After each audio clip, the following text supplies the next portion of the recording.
what role do you see private markets playing in 401k plans and retirement plans going forward? Well, there's a lot of work that's been done on bringing private assets to the defined contribution space. They've existed in the DB universe for over 30 years, so employers have been very comfortable investing in private assets, and so I do believe it will become more prominent inside defined contribution plans.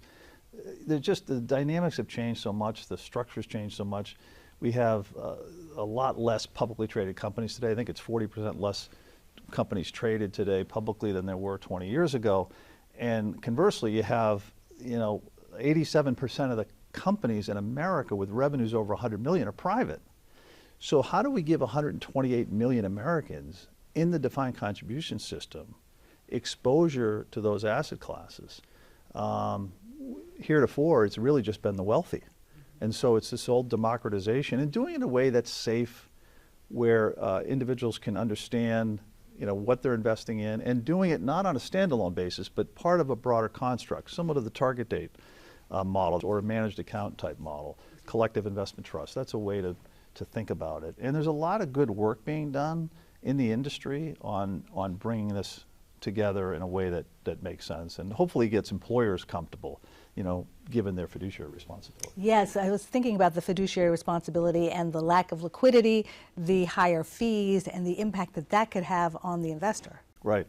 Well, if you think about it, the way we think about it is, if somebody was going to earmark a percentage of their savings to private assets, to alternative assets, think about it as a 10 to 15%, say 10%. Within that construct, there would be a liquidity sleeve. But in some respects, it wouldn't be necessary, because if 85% of your assets or 90% of your assets are in a target date fund or in individual funds, if you had a liquidity need or requirement, you could access it through that purpose. But keep in mind, for most people, this is 25, 30, 35-year savings, and the likelihood of them tapping into it for liquidity purposes is very low.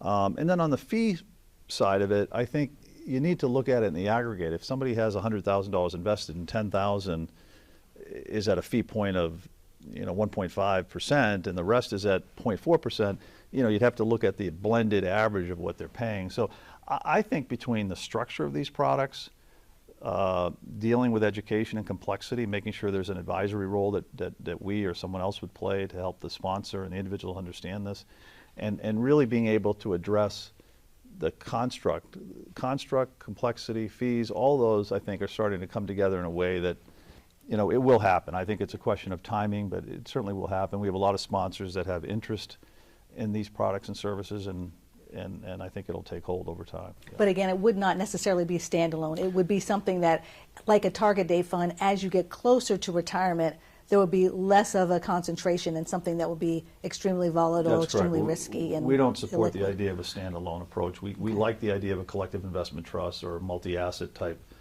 construct.